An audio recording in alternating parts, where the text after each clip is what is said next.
Hey, hi, and hello, Mad Ink Pyro here. How is everybody today? We're talking day 24, I think. My days are starting to run together because I've been in the house so much.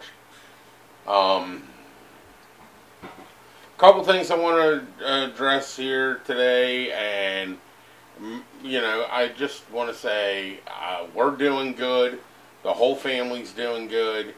None of us are sick. I've got a little bit of a sniffle, but it's not corona. It's allergies. Same with my cough. It's definitely allergies. I got a little tickle in the back of my throat from sinus drainage. Other than that, we're all staying inside.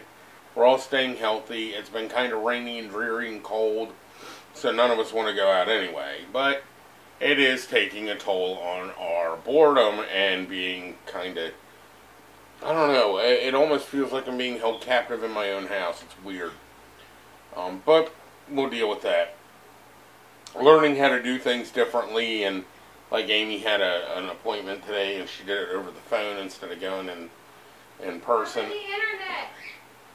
Or yeah, over the internet instead of going in person, which was kind of weird. It's a learning curve. We're all learning new stuff and new ways to do things, so we don't have to deal with other people and their germs, basically. Just this morning, Governor Hogan announced that we are now 4 more weeks of no school, which is Governor Hogan didn't, the superintendent of schools did. But, so that's another month of school. They just need to cancel school and be done with it for the year. I think it would be so much easier on everybody and less stressful. They still have no clue how long it's going to last. They don't know this, they don't know that. When it's that up in the air, cancel school, that way we don't have to mess with it anymore. It's just one less stress. They want us to homeschool. I'm not a teacher. Amy's not a teacher. We tried the homeschooling thing with our eldest son once. Didn't pan out real well, so we ended up having to get a tutor anyway. I don't have the money to afford a tutor, let alone have one come into my house. So there's a lot of stress there and a lot of speculation. Good news is, sounds like we're all getting checks. That sounds like fun. Well, at least everybody underneath of a certain income bracket. That's pretty cool, I guess. I mean, sure, why not? But if you can't go out and spend it, what's the point in having money? Don't get me wrong, I appreciate the money. I do. But at the same time, the stores are closed, the shops are closed. I mean, for essential items, that's great. And believe me, it's getting to the point where this check couldn't come soon enough so we can go out there and get the essential items that we need, because we are starting to run low on certain stuff. But I'm not freaking out. I'm not panicking about it. I'll go out and get it whenever I go out and get it. That's all there is to it. On top of that, day 24 of the keto adventure hasn't been so bad. Me and Amy have been kind of experimenting with some different recipes and different things, and I'm finally, I never thought I'd say this before in my life, I'm finally tired of steak. I'm finally tired of burgers. I've eaten steak and burgers so much right now, because I can't eat chicken or anything, and I'm very limited on fish. So I've eaten so many burgers right now that I'm just like, I really don't want another burger. So that's a good thing, though. That is forcing my hand to broaden my horizon on what I can eat. So we're going to try some different stuff tonight.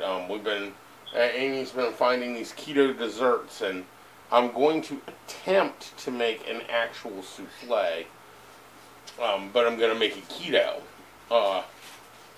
If it turns out well, I'm going to post how I did it on here. If it doesn't turn out so well, then I'm going to have to troubleshoot it and tweak it out. I'm thinking the way I'm thinking it's going to turn out ought to be okay. But that's one of those things where you got to play with it. So give me a little bit of time on that one. I do have a wonderful chocolate mousse recipe that I will be sharing probably tomorrow with you guys, and it is, I raved about it the other day. This stuff is phenomenal. So I am steady feeling better.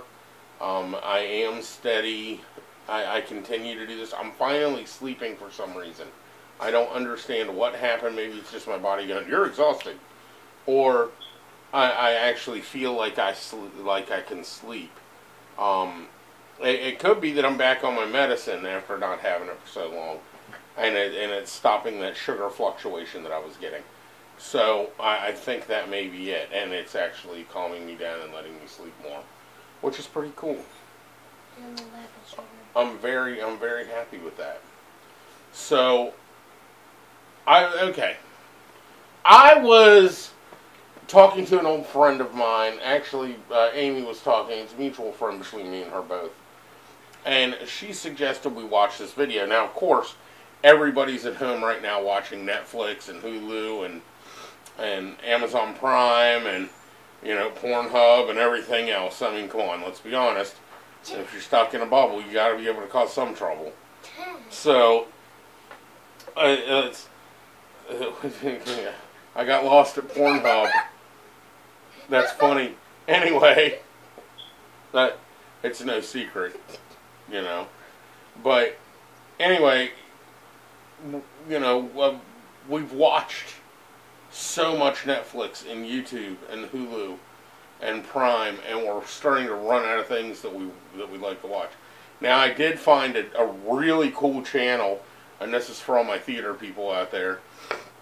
It's called Broadway HD. If you don't know what it is, look it up. It's an app on your Roku, or you can download it onto your phone or whatever. It's all Broadway shows on stage. It's awesome. They have like Phantom of the Opera and Les Mis and Miss Saigon and Kinky Boots, and the list goes on and on. Awesome channel. I love it.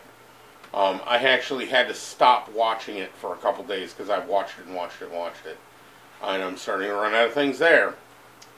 We played games with the kids. Stayed up all night playing PlayStation with Zane one night. I mean, we're trying to make things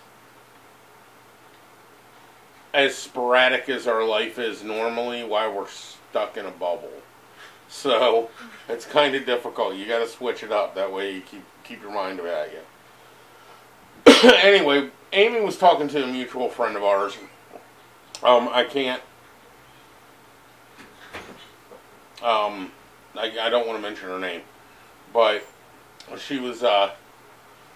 Amy said, "Will, you have to see this," and she showed me this documentary. Well, it's what you want to look up is powerful documentary. The Fall of Cabal and Freemasonry, parts 1 through 10, a must-see. Type that into your YouTube, and it's 10 parts. It's about 2.5 hours long, maybe. And it deals with, I don't know if any of you guys know what this is or not, but it's called Pizzagate. Just look, I didn't know what it, I'd heard of it, but I didn't know exactly what it was. Watch the documentary. If you're into documentaries and true crime and what's actually going on in the world, watch this documentary. I'm not going to tell you what it is. I'm not going to tell you my thoughts on it. I'm not going to go into any details about it. Just be ready to watch it or to have your jaw drop. How much truth is in it, I couldn't tell you. I'm not sure. I've never been involved with anything like that. So, I don't know. I really don't know. But, hold on. I do know that this woman brings up some very valid points, and there's proof behind it. So watch it. If you're into kind of controversial stuff, check it out. If nothing else, it's 2.5 more hours that you don't have to do anything else. And it gives you something to do. So look that up. It's really interesting. Type in powerful documentary, The Fall of Cabal and Freemasonry, parts 1 through 10, a must-see. And Cabal is spelled C-O-B-A-L. I thought it was Kobal, but evidently not. So check that out, guys. You're going to love it. Now, on a somber note and a sad note, uh, I promised when I started this whole thing, I wasn't going to hold back from you guys, and I was going to let you know exactly how I feel and how things are going. And my day-to-day life, basically. I'm holding myself accountable for everything that I do, everything I put in my body, and how I handle situations. And the change that happens as as time goes on and you go through this stuff, there is a change, both mentally and physically. And something happened to me last night that kind of threw me for a little curve. Now, I've got some older friends, and when I say older, I mean older. I have friends of mine that are 60, 70, 80. I like hanging around with some older people. They got great stories, and their lives and how they lived them and what they've gone through and what they've seen. It's really interesting to me, and it has been since I was a kid. And I've heard stories about, how so-and-so was just happened to be walking down the street and turned around and they were filming The Exorcist in Washington, D.C., or how someone else was walking down the street and they ran right into Barry Bostwick. Just stuff like that, stuff that I enjoy hearing and kind of like life stories, just weird stuff that happens in your life that you don't really anticipate happening, it just kind of does. So, one of those friends of mine happens to be a man by the name of Paul Curdy. I don't know if any of my friends out there, I know one of my friends, I don't know if she follows me or not, but one of my friends knows who I'm talking about. Paul was a very, very special kind of guy. Very charismatic, very likable.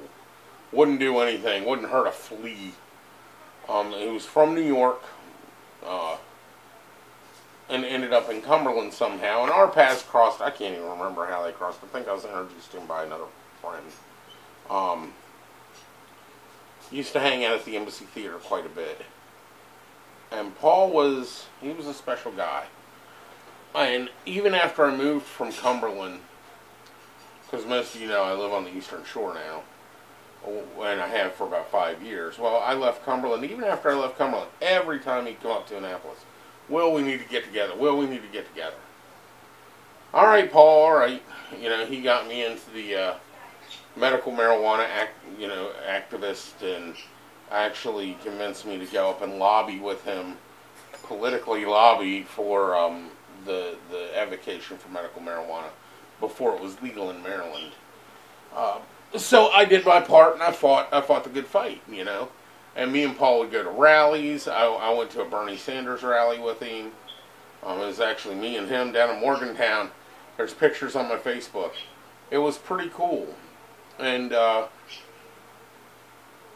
he had a brother some of my theater friends may know.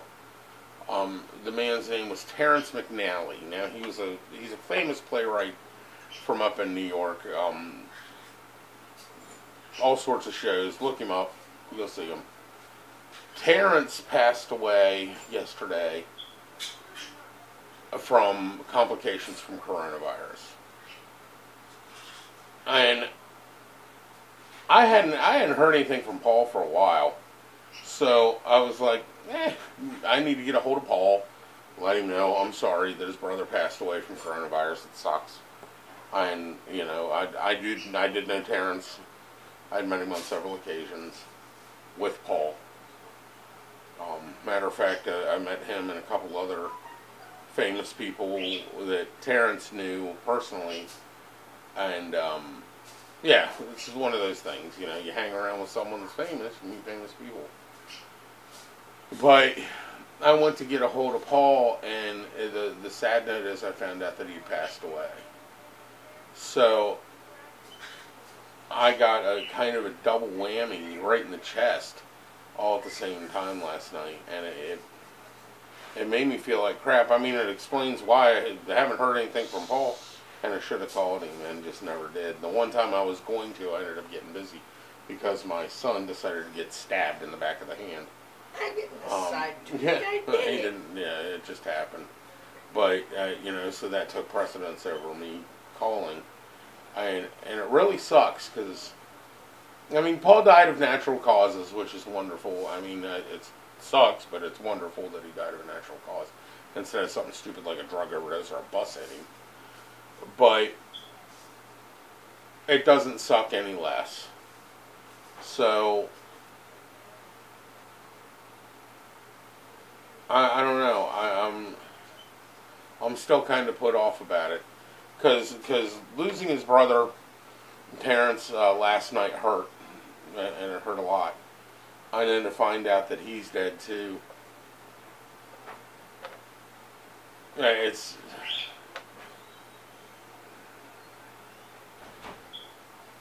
almost like a battering ram hit you in the chest. And I'm not. I mean, I'm upset, but I'm not like depressed or anything like that. Paul was a good friend, and I'm just not happy about it at all. I wish I would have known. I wish things would have been more clear to me. I should probably ask more questions, but you can't stop it one way or the other. And he died. He died last year. So, actually, no, I think it was 2018. But it was late 2018. So, rest in peace, Paul. And Terrance. At least you guys are together and probably chilling out and laughing. That's what I figure. Writing stupid shows. So, that's for my buddy Paul and his brother Terrance. So, like I said, I told you I was going to share with you guys all of my stuff, ups and downs. It's somber, it sucks. It does, it really sucks, but at the same time, you know, Terrance was old and Paul wasn't young. Well, I think Paul was 77, but it doesn't suck any less, that's for sure. Paul touched a lot of people. So, but I guess that's about all I'm going to say about that. I don't want this video to be drugged down so far that no one wants to watch it. So please watch that documentary, check it out. Guys, I hope you're staying safe. Wash your hands, social distancing, all that good stuff. You know, make sure you listen to the government, listen to the governor, listen to what he's saying about staying at home. Try to stay at home as much as you can. If you have to go out, just watch yourselves. I'm still waiting. I mean, Terrance, of course, was my first close coronavirus thing, but I'm waiting to see which one of my friends is going to pop positive for it first, because I have a list of people that do dumb shit and people that don't like to follow rules, including myself. But I'm just waiting to hear who gets tested positive for it. I mean, I'm not looking forward to that either. These are stressful times, guys. Stressful times. Our lives are disrupted. Everything's going haywire. Just keep a good head about yourselves. Keep sense on you. And everybody will get through this. We'll get through it as a country, and we'll get through it as a people, and we'll be better off for it later on. Other than that, sit at home on your butts and wait for checks to come in. I know once it does, flood Amazon, you know, because that's what everybody's going to do, because no one's going to want to go to the store. Pay your bills, That's what I'm gonna do. But that's about all I got to say right now, guys. I'm sorry for bringing the speed of the video down and being a little bit of a bummer, but it happens. So I'm gonna wrap it up and I guess get things going. And got to get my camera guy off his cell phone long enough to listen. So that's about it. So stay safe, get happy, get healthy, stay healthy. Don't do anything stupid and catch the virus. If you do catch the virus, please be safe about it. I'll see you guys tomorrow.